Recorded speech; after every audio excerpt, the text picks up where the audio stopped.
بسم الله الرحمن الرحيم. الحمد لله رب العالمين والعاقبة للمتقين ولا عدوان إلا على الظالمين، وأشهد أن لا إله إلا الله وحده لا شريك له، وأشهد أن محمدا عبده ورسوله صلى الله عليه وعلى آله وأصحابه أجمعين. daawadayaal waa barnaamijkeenii marxaban yaa ramadaan ee aad kala socon jirteen tv-ga kalsan. barnaamijkan waxa aanu ku soo qaadanaa axkaamta bisha barakaysan ee ramadaanka, fadligeeda, waxaa looga baahan yahay qofka muslimka ah siduu uga faa'iidaysan lahaa mawsimkaas ama xilligaas khaaska ah ee fadliga badan uu ku jiro. xalaqaadka hore waxaan uga soo hadalnay soomka iyo macnihiisa iyo waxaanu soo qeexanay maaragtay tacriifkiisa. waxaan ka hadalnay fadliga bisha ramadaan ee barakaysan iyo khusuusiyaadkeeda waxyaalahay khaaska la tahay. waxaanu ka hadalnay xikamka ilaahay subxaanahu wa tacaala uu maaragtay ka leeyahay isagoo caliimun xakiim ah inuu nagu faral yeelo soonka. xikam badan oo xag caafimaad iyo xag bulsho iyo xag maaragtay ziyaado qofka ruuxdiisa la ziyaadinayo inay ilaahay ku xiranto ayaanu wax ka soo tilmaannay. waxaan xalaqaadkii hore uga soo hadalnay soonka iyo anwaacdiisa kala gedisan in uu faral iyo ama waajib iyo sunan uu qeybsamo. kan waajibkaa laftigiisu inuu sii kala qeybsamo, kuwa sunankaana waa usoo noqon doonaa ayaanu niri. maanta waxaanu xalaqadan uga hadli doonaa in sha allahu tacaala iyadoo xalaqadii lixaad. axkaamta waxaynu bilaabeynaa soonka, waxyaalaha axkaamta ah yuu ku waajibaa, seebuu u waajibaa, maxaa loo yaa laga cafiyaa, yaa ay u bannaan tahay in uu afuro, yay u bannaan tahay inuu afuro iyo waxyaalaha lamidka ah baanu in sha allahu tacaala uga hadli doonaa xalaqadan. soonku yuu ku waajibaa, soonku yuu ku waajibaa ama maxay tahay shuruudda wujuubka qofka soonka maaragtay waajib ku noqonayo, shuruudda looga baahan yahay maxay tahay. culimmadu waxay sheegeen shuruudo ilaa 6 shardi ah iyagoo ka soo qaatay kitaabka ilaahay iyo sunnada nebiga salى اllahu عalيه wasalam. shardiga u horeeya qofku shuruudu wujuubi asoom ah oo laa yasixu qofku uusan ka ansaxayn in shardigaa laga hela maahane waa alislaam, waa inuu qofku muslim yahay. waxaan ognahay islaamka waxaa ka soo horjeeda kaafir oo gaalnimada ah. hadduu qof kaafira oo saaxiibkaaya uu yidhaahdo wallahi anigu waan ka helay soonka islaamka, waan soomayaa maantay, waxa weeye soonkiisu ma ansaxayo, lanna min shuruudi sixati alcibaada aliimaan baa ka mid ah, waana gaal. oldo in kasta oo qofkaas aakhiro loo qabsanayo soonkii uu soomi waayey, caqiidadii iyo rumayn la-aantii uu rumayn waayey oo asalka ahayd diinta islaamka iyo ilaahay subxana wa tacala inuu keli yahay, nebi maxamedna uu yahay aakhiru alambiyaa, iyadana waa loo qabsanaya. waxaa kaloo loo qabsanayaa furuucda shareecadana waa loo qabsanaya sida jumhuur alculamaa, culamadu say u badan yihiin ay qabaan, inkastoo masale khilaafiya oo ay fuqahadu isku khilaafaan ay tahay. gaalada aakhira ma waxaa loo cadaabayaa usuulu ashariica mase furuucu ashariica. waxaa raajixa in usuushiina loo cadaabayo oo ah caqiidadii iyo arkaanuliimaankii, furuucdiina loo cadaabayo oo ah inay tukan waayeen, soomi waayeen, sakadii bixin waayeen. waxay culimmadu usoo daliilsadaan ilaahay qowlkiisa markay gaalada maaragtay iyagoo naarta saqara la yihahdo ku jira, maa salakakum fii saqar markii la yihahdo qaaluu lam nakun min almusaliin walam nakun nuطcimu lmiskiin wa kunaa nakhuudu maca alkhaa'idiin. waxaasna oo dhanna waa furuuc weeye, usuul maaha, salaada iyo maaragtay zakada iyo wahaakada. marka shardiga koowaad ama maaragtay oo soonka qofku ka ansaxayo waxa weeye ama uu ku waajibo waa alislaam, waa qofka muslimka. qofka gaalka kamana ansaxayo, waajibna kuma ahan, leanno waxaa waajibnimadii ka horeysay ahayd maaragtay kama ansaxayo, leanno shuruudu sixa ayuusan haysanba intaan shuruud ulwujuub la gaarin, kama ansaxayo maaragtay. shardiga labaad albuluuq weeye, qofka uu ku waajibayo soomku waa albuluuq, waa inuu qofku qof qaangaaray uu yahay, qof qaangaaray waa inuu yahay. qaangaarka wiilasha 3 shay bay ku qaangaaraan, 3 shay ayay ku qaangaaraan, gabdhahana mid afraad baa usoo raaca. wiil iyo gabarba waxay ku qaangaaraan 15 markay gaaraan cinda jumhuuri اlculamaa. madaahibta ahlu sunnuhu ay sheegtaan madhabka shaaficiga oo soomaalidu shaaficiye weeye, madhabka maalikiga iyo madhabka xanaabiladuba waxay qabaan, iyo culimo kaloo badan oo salafkii khalafkii ka mid ah, in lagu baaluqo wiil iyo gabarba 15 hadday gaaraan waa baaluq. cinda abu xaniifa raximah llahu tacaala isagu wuxuu qabaa 18 marka waxaan qaadanaya ra'yiga jumhuurka 15 hadduu gaaro 15 markuu gaaro waxa waa baaluq wiilka iyo gabadhu ku doonahaade marka waxaa la dhahayaa waa inaad soontid soonku waa kugu waajib hadduu soominna wuxuu noqonayaa qof dambaabay uu noqonaya kaas waa shardi waxa weeye waxa lagu ogaado maaragtay qaangaarka xagga da'da waa 15 waxaa ku xiga haddii ixtilaam uu yimaado wiil iyo gabar ku doona ha ahaadee uu arko maaragtay biyihii uu arko maaragtay uu arko alixtilaam ayaa la yidhaahdaa iyadana wiil iyo gabarba haddii ay arkaan biyahaas waa baaliq sanadku doono ha jiro hadduu doono 15 ka horba ha noqdo waxyaalaha kaloo lagu baaliqo oo ama buluuqa lagu ogaado inuu qofka gaaray waxaa ka mid ah timihii hoose hadday ka soo baxaan timaha hoose maaragtay hadday ka soo baxaan rag iyo dumarkaba ka soo baxa xubinta taranka korkeeda ka soo baxa timahaas hadday ka soo baxaan da'du doonaha uga soo baxo wiilka iyo gabadhuba waa baaluq marka waxaa leeyahay waad baaluqday qaangaar baa tahay waa inaa waajib bu kugu yahay soonku saddexdaas oo ah da'da 15ka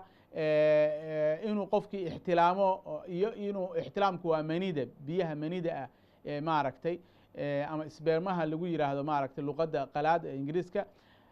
iyo midda kaloo timihii soo baxay saddexa wiil iyo gabarba waa isaga mid waa qaangaar gabadhu waxay ay gooni la tahay oo wiilka aan maaragtay isagu uusan lahayn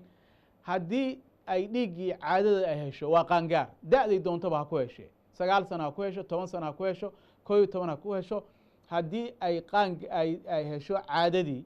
waa qaangaar marka waxaanu nidhi shuruudda soonku ku waajibaya waxaa ka mid ah alislaam waxaa ka mid a albuluuq oo ah qaangaarka waxa lagu qaangaarana waan sheegnay 3 rag iyo dumarkuba isla leeyihiin mid dumarku gooni leeyihiin oo ah maaragtay caadada dhiigga caadada shardiga maaragtay saddexaad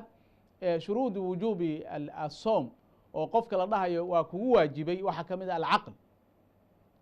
qofkii waa inuu muslim yahay waa inuu qaangaar yahay waa inuu caqligiisii haystaa caqligu sidiisaba waxa weeye manaadu atakliif ilaahay subxaanahu wa tacaala waxyaalaha uu takliifka uu ku xiray ayuu ka mid yahay maaragtay cibaadooyinka badankooda waxyaalaha takliifka lagu xiray ayuu ka mid yahay markaan badankooda leenahay zakadii maalka ayay ku waajibtaa marka qofka leh maalkaas hadduu doono qof waa laha ahaade zakadii waa laga bixinaya marka caqligu waxaa ka soo horjeedaan ognahay maaragtay aljunuun oo ah waalida qofku ha noqdo qof caqligu uga tegay ama waali ama da sida kharafka qofka la yidhaahdo qofka inta duqoobo uu kharafka noqdo maaragtay alharamna waa la yihahda carabiga nebigu ilahay uu ka magangeli jiray qofkaa xoo loogama baahna qofkaa xoo haddii habeenkii intuu qofku uu suuxo caqli ka tago uu soo baraarugo markii maaragtay la afurayey ilaahay subxaanahu wa tacaala laa yukalifu llah qofkaa mukalafba ma ahaynba mukalafba ma ahayn laakiin hadduu qofku qeyb ka mid ah maaragtay maalan intuu caqli ka tegey oo maalinta dhexbartankeeda soo baraarugo qofka waxaa leeyahay inta maalinta ka hartay iska afhayso hadduu alla kuu roon yahay maalintaasna gadaal baad ka qalayn doontaa in sha allahu tacaala nacam marka qofkaas waxa weeye maalinta dhexbartankeeda qofka hadduu soo baraarugo yani waxa weeye qof wuxuu ahaa qeybtii hore aan mukalaf aan ahayn marka wuxuu la mid yahay la xukm yahay qofka baaluqay maalintii dhexbartankeedii baaluqay ama dhiiggii uu ka go-ay maalinta dhexbartankeedii marka qofkaas cinda aljamhuur waxaa la leeyahay maalinta inta ka hartay iska afhayso laakiin laguma laha cafwan hadaayata waa lagu soo qalaynaya inaan iri baan moodayey hilmaan hadal kuma jiro waxba laguma laha laakiin maalinta inta ka hartay maaragtay wuu afhaysanaya hadduu soo baraarugo marka waxyaalaha qofka soomka ama shuruudda soomku uu waajib ku noqdo waa inuu muslim yahay waa inuu qof qaangaara yahay waa inuu qof caqli leh uu yahay caqli leh caqligiisa uu joogo waa inuu yahay waa inuu qof caqligiisa uu joogo uu yahay dabcan markii aan lahayn qaangaar waxaa halkaa ka baxaya saqiirka qofka ah ee aan weli qaangaarin soonku waajib kuma ahan soonku waajib kuma ahan laakiin caruurta waa la amrayaa si ay ugu tababartaan soonka lannu nebigu wuxuu yidhi caruurta salaada waxaad ku amartaan markii ay 7 gaaraan 10 markay gaaraana ku xanjafiya ayuu yidhi soonka culummadu way uga qiyaas qaataan salaada oo waxay dhaheen caruurta saasoo kale waa la amrayaa dadkii salafka ahaana caruurtooda soonka way amri jireen way ku tareen garayn jireen xataa hadduu maalinta dhammaysan waayo qayb ka mida suu hadhow soonkii ula qabsado caaisha waxay leedahay waxaan u gedi jirnay waxyaalaha ay caruurta ku cayaaraan si aan ugu maaweelino caruurta si ay soonka ugu tareen laakiin waajib kuma ahan halkaas iyaduna waxa weeye waa waxyaalaha maaragtay waajibka ka dhigaya soonka waa inuu qofku caqligiisii u joogo arrinka kale oo min shuruudi wujuubi asoom ka mid ah shuruudda qofka looga baahan yahay si aan u niraahno soom baa kugu waajibay waa alqudra macnaheed waxa weye waa inuu qofkaa karo awoodo inuu soomo diinta islaamkuna waa diin yusri iyo fudayd ah waa diin xaraj iyo culays iyo dhib aan lahayn ilaahay subxaanaه wa tacaalaana qofka wax uusan karin awoodin kuma kalifo laa yukalifu اllahu nafsa ilaa wascaha buu ilaahay yihi subxaanaه wa tacaala marka qudrada ama alistiطaaca oo qofku inuu kara ah oo maaragtay waa iyaduna waa shardi weeye laba qolaa marka halkaa ku baxaysa hadayta waxaan nihi alislaamkii gaalka ku baxay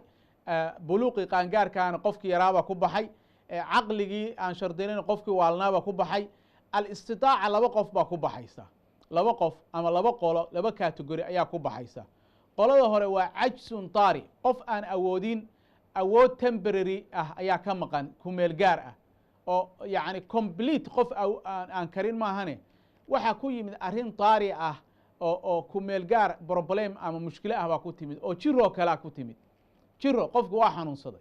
waa xanuunsaday oo ilaahay waa tuubu qur'aan ku yidhi faman kaana minkum mariidan aw calىa safarin facidatu min ayaamin ukhar qofkii idinka mid ah oo xanuunsan amase maaragtay musaafir ah facalayhi ay dushiisa waxaa ah ciddat min ayaamin ukhar maalmo kale oo uu qalayn doono ayaa looga baahan yahay jirada marka baa laba nooca jiro qofka rajo laga qabo inuu ka buskoodo oo maaragtay iyo mid aan rajo laga qabin inuu ka buskoodo jirada qofka marka qofka haysa horta jiradoo dhan culimmadu waxay u kala qaadaan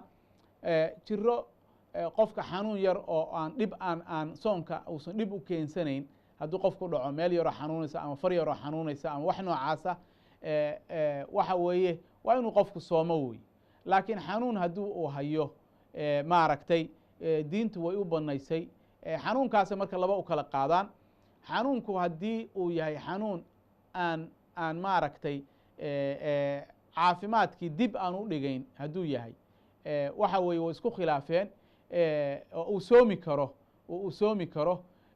waxaa fiican inuu qofku ruksada qaato inuu qofku ruksada ilaahay qaato ayaa u bannaan inuu qaato oo iska afuro haddii uu xanuun hayo dhib uu dareemayo dhib aad u dar lakin hadduu yahay xanuun macno weyn aan dhiba u keenayn inuu soomo ayaa u fadli badan haddii jirada haysa ay tahay jiro xanuunka ku siyaadinaysa ama albur-u waxa la yidhaahdo oo inuu qofku caafimaadkiisa dib u dhigaysa waxa weeye culimmadu waxay dhaheen waa waajib inuu qofkaas uu afuro oo uu ruksada ilaahay uu qaato almuhim isku soo duuduubo qofku hadduu xanuunsan yahay xanuunkaasna uu yahay wax dadka cinda curfu naas oo curfiga waxa loola jeeda caadatan dadku siday u yaqaanaan qofka waa xanuunsan yahay la yidhaahdo waxa weeye qofkaas waa u bannaan tahay inuu afuro binasi aaya alqur'aaniya qofka kale kaas waa cajsi waxaan ku tilmaanay oo ah cajsi muaqat ah ama daari ah cajsiga labaad waa qof uu hayo awood daro aan rajo laga qabin in awoodda usoo noqoto waa qofka duqoobay ee waayeelka ah ee haramka ah iyo qof jiran jiro aan rajo laga qabin inuu ka buskoodo sida dadka jirooyinka diabetiga iyo maaragtay dadka kidney transparencyga lagu sameeyey iyo ama beerka loo bedelay iyo xubnaha loo bedelay dadka noocaas ah iyagu waajib waxa ku ah inay afuraan bedelkeediina waxa ay quudinayaan maalinka kuwii hore qofkaa jiran isagu waxa uu afurayaa maalmihii fa ciddatu min ayaam ukhra maalmo kale ayuu gadaal ka qalaynaya markuu caafimaado laakiin kuwan dambe oo cajsigooda uu daa'imka yahay sida qofka waayeelka noqday haramka isaga aan awalba waxa loogu ogolaaday ma karo iyo qofka maaragtay hadduu alla kuu roon yahay caafimaadka aan rajo laga qabin labadaa qof iyagu way iska afurayaan bedelkeeda waxay quudinayaan fidya waxa la yidhaahdo qof miskiina ayay maalin walba bedelkeeda quudinayaan qofka in ku filan hadduu cunto ceeriina siinayo culimmadu waxay dhaheen wuxuu siinayaa rubac cuntada beledka laga cuno iyo iidaam yar oo rubac hiliba oo saas oo kale ayuu siinayaa maaragtay darsigeennii maantay xalaqada tan oo aan uga hadlaynay yuu ku waajibaa soonku iyo shuruudaha looga baahan qofka soon ku waajibo daawadayaal intaas ayaan kusoo afmeeraynaa inta aan xalaqada dambe aan aan ku wada kulmi doono waxaan idinkaga tegaynaa ricaayada ilaahay wasalaamu calaykum waraxmat ullaahi wabarakaatu